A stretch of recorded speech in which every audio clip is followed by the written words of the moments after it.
மகா கந்தசஷ்டி விரதம் 21 நாள் எப்படி இருக்கிறதுன்னு சொல்லி நிறைய பேர் கேட்டிருக்கீங்க. எனக்கு பெரியவங்க எப்படி சொல்லி கொடுத்தாங்களோ, என் உடம்புக்கு எது ஒத்துக்குமோ அதுக்கு தகுந்த மாதிரி தாங்க நான் விரதம் இருப்பேன். நீங்களும் அதுக்கு தகுந்த மாதிரி இருந்துக்கோங்க.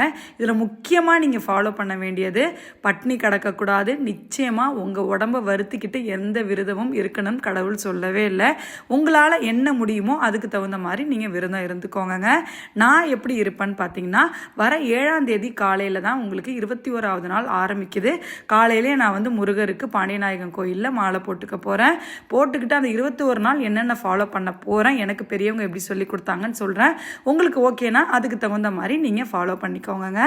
காலையிலேயே டெய்லி எழுந்திரிச்சு சுத்தமாக குளித்து கிளம்பி வீட்டை சுத்தம் பண்ணிவிட்டு சாமி மாடத்தை ஃபுல்லாக தொடச்சி பூக்கள்லாம் வச்சு அலங்காரம் பண்ணி வெற்றிலை தீபம் போடலாம், துவரம்பருப்பு தீபம் போடலாம், நெய் தீபம் போடலாம், எப்படி வேணாலும் உங்கள் இஷ்டம்தான்.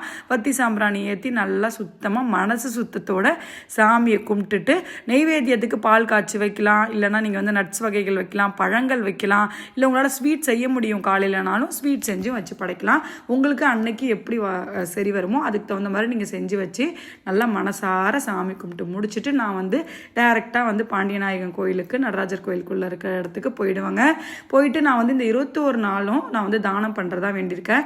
வேல் தானமோ, ஜாக்கெட் பிட்டோ, வளையலோ, இல்லை வேல்மாறல் புக்கோ, இல்லைனா பார்த்தீங்கன்னா வேல் விளக்கோ, உங்களால் உங்கள் பட்ஜெட்டுக்கு நீங்கள் என்ன பண்ண முடியுமோ அதை நீங்கள் பண்ணலாம். 21 பேருக்கோ, இல்லை 6 பேருக்கோ, 9 பேருக்கோ, 11 பேருக்கோ நீங்கள் பண்ணலாம். நான் 21 நாளும் நான் பண்ணுறதா வேண்டியிருக்கேங்க. அதை பண்ணிவிட்டு அரளிப்பூ வாங்கிட்டு போவேன். எப்பயுமே பாண்டியநாயகருக்கு அதை நான் வாங்கிட்டு போவேன். போயிட்டு அவருக்கு கொடுத்துட்டு இந்த தானங்கள்லாம் முடிச்சுட்டு உட்காந்து 48 தடவை முருகர் மந்திரம், உங்களுக்கு என்ன மந்திரம் தெரியுமோ உட்காந்து படிக்கலாம், இல்லை கந்தசஷ்டி படிக்கலாம், கந்தகுரு கவசம் படிக்கலாம், எதனாலும் உட்காந்து படிச்சுட்டு திருப்தியாக வீட்டுக்கு வந்துடுவாங்க.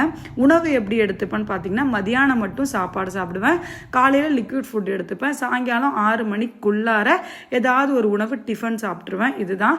இடையில பசிக்கும் போது ஃப்ரூட்ஸோ நட்ஸோ நீங்கள் என்ன வேணாலும் சாப்பிட்டுக்கலாம். அசைவ உணவு எடுத்துக்க மாட்டேன், எண்ணெயில் பொரிச்சது எடுத்துக்க மாட்டேன், சுகர் போட்ட மாதிரி எந்த உணவும் எடுத்துக்க மாட்டேன். நிச்சயமாக நல்ல எண்ணத்தோட எல்லாரும் நல்லா இருக்கணும்னு வேண்டிக்கிட்டு இந்த சஷ்டி விரதம் 21 நாள் எல்லாருக்காகவும் தான் நான் இருக்கேன். நீங்கள் எல்லாருமே முக்கியமான விஷயம், விரதம் இருக்கிறதுக்கு முன்னாடி, சாமி கும்பிட்றதுக்கு முன்னாடி, கோயிலுக்கு போகிறதுக்கு முன்னாடி நீங்கள் ஃபாலோ பண்ண வேண்டியது, நல்ல எண்ணத்தோட யாரை பற்றியும் தப்பான விஷயத்தை பரப்பாமல் மனசு ஃபுல்லாக நல்லதையே நினச்சி தீங்கான விஷயம் எதையுமே நினைக்காம நீங்கள் விரதம் இருந்து பாருங்கள். நீங்கள் நினைக்கிறது எல்லாமே கடவுள் அள்ளி அள்ளி கொடுப்பாரு. எல்லா புகழும் முருகருக்கே.